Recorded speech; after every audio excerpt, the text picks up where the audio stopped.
Hello, ladies. I want to talk to you today about how to go shopping when you're losing weight. And the first thing I want to say is this just isn't for losing weight because we deny ourselves outfits when we gain weight as well. A little bit about my own story. When my dad passed away about 3.5 years ago, I gained 60 to 80 pounds. Okay, it was 80. And I didn't buy I just said, I am not buying clothes at this weight because I knew I was going to lose the weight. Well, I've lost half of it and it's been 3.5 years. But I denied myself any clothing because I was so, frankly, disgusted with myself. I don't know if you've ever felt that way. And sometimes you don't notice it when you look in the mirror or you walk by, or sometimes you catch yourself, but it was when I saw pictures of myself that other people had taken and I hid.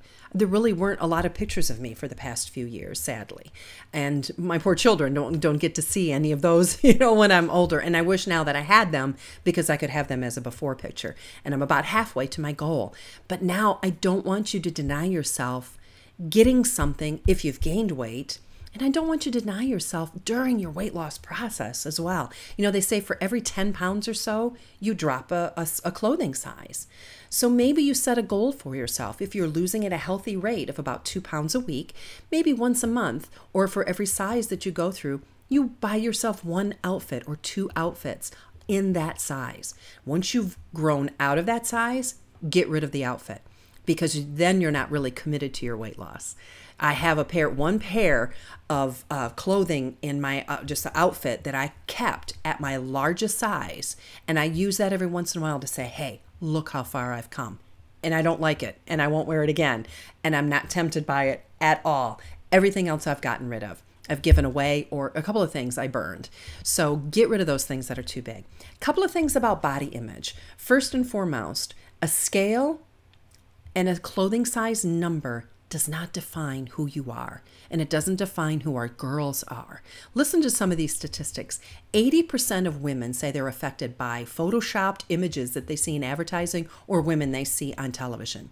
42% of girls in first, second, and third grade say that they're too fat and they feel that they should lose weight. And 81% of 10-year-olds feel that they're too fat and they need to lose weight. Stop the madness. Stop the mommy wars. We got to stop attacking each other. Let's support each other in getting healthy in our body, mind, and soul. Okay. So another thing I wanted to tell you about a study that was done about what men say what makes a beautiful woman. Quote, someone who takes care of herself and embraces her own unique beauty. They asked them about body size, hair color, eye color. They always put none of the above, none of the above, none of the above. A vast majority of the men, they said a woman with self-confidence who's just comfortable with herself. Something else they said is they don't notice the flaws in a woman, whether her skin or her body or her eyes or her hair, until the woman points it out. So don't cut yourself down. Love yourself as God loves you, because you know what? Thou art dust, and unto dust thou shalt return. Let's make it a healthy body. Let's take care of our temple, but let's not get caught up in a number. Okay. All right. So real quick, I want to go through about 5 tips that I have. The very, very first one is a closet analysis. If you sign up for my newsletter, I will send you every week just tips and an assignment really on how to do a lifestyle analysis and a closet analysis. See what you have, or you can do it on your own. You don't necessarily need me to guide you through the process. But what I also do with this is teach you how to do a capsule wardrobe. 22 pieces is all you need between tops and skirts and blouses and dresses to mix and match for thousands of outfits and cardigans and jackets. 22 total pieces, not 22 of each. And I take you through that as well. So first of all, do a closet analysis. You need to find out where your gaps are and what you need to fill in. Anything that's too large, I said, like get rid of it. Cotton, guess what? Some cotton things can be thrown in the washing machine on hot and in the dryer and it'll shrink. But don't forget, it's not going to just shrink this way. It might just shrink that way too. But you might want to try that before you give it away. Wraps or ties, any kind of dress or top that wraps, be careful with those necklines because they can be kind of floppy, but also anything that ties in the back, that's also something that will help you through those weight loss and the weight gain.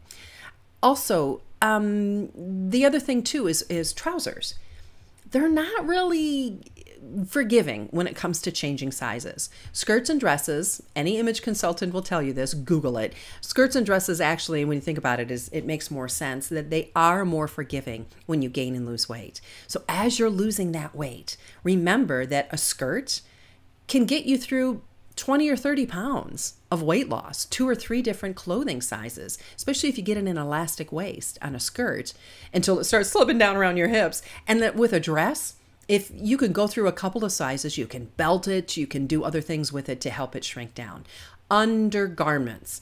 Yes, the girls are going to shrink as well, more than likely. Now, not everybody does, but as you're going through undergarments, boy, they're expensive.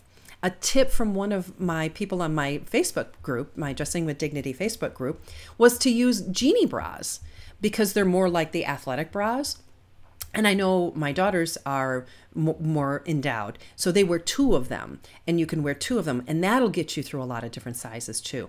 Undergarments are really important to get you in the proper shape. So I also recommend Spanx, girdles, compression shorts, whatever you want to call them. That also helps hold things in place because you're getting more skin. So you have to make sure you get those cream on that to get the skin. Elastic waists will get you through a few sizes.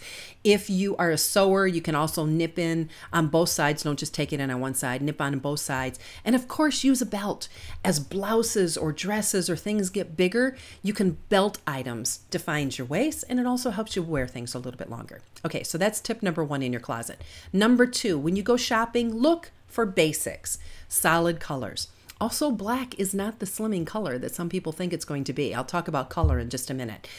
Don't deny yourself. Maybe just get a couple of things. Shop at Goodwill, consignment shops, thrift stores, garage sales, and go to the wealthier parts of town if you're looking for higher quality items. And the closer you get to your goal weight, the higher quality, because these are items you'll probably be able to keep. Number 3, find items that are going to adjust. You know what's the best for that? Cardigans and blazers. Because you know what? As long as your sleeves can get into them, right? You can get your arm into the sleeve, which was always my problem. You can wear them gaped a little bit open in the front. Nobody has to know it's supposed to button. Cardigans, for example, a lot of people leave them wide, and that's a good vertical line as well. You can watch my video. I'll put a link to the video on how to use line to help slim and how lines can make you look wider as well. But that vertical line will help. And as you lose weight, pretty soon, you know what? You'll be butting in it. So that's tip number 3. Things that button, you can wear them gaped open and you can wear them a couple of sizes smaller. Number 4, wear print up around your face. I'll give you a link to the color video and the line video and the body image video below. But that color or pattern draws the eye, first of all, and it also makes that area look bigger. So any patterns or anything up by your face are going to get people looking at your face and not your body. But as you lose weight, they'll notice it in your face as well. So you don't need them checking out you from behind, right? Number 5, color. Like I said, black is not a slimming color. Actually, it absorbs so much that it actually makes things look a little bit bigger. Your darker colors, navy, your browns, your olive greens, you can use those as your base color, like as a neutral or a good dark gray, and it's going to do the same thing. But just remember, lighter colors attract the eye and make things look bigger. Darker colors do not attract the eye, and they do make things look slimmer because you're not looking at them as much. More patterns mean more lines, which means your eye spends more time following those lines. So the eye spends more time there, so it gives you subconsciously the idea that that area is bigger.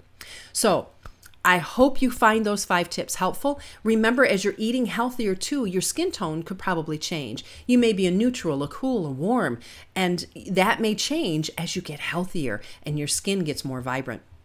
So keep that in mind too, that as you're getting healthier, and if you change your hair color, you may find the clothing that you were wearing before, those colors aren't looking as good on you now. So you might have to go through a bit of a clothing or a color analysis. So I hope those tips helped you. If you learned one tiny little thing, can you do me a favor and give me a little like if you're watching this on YouTube?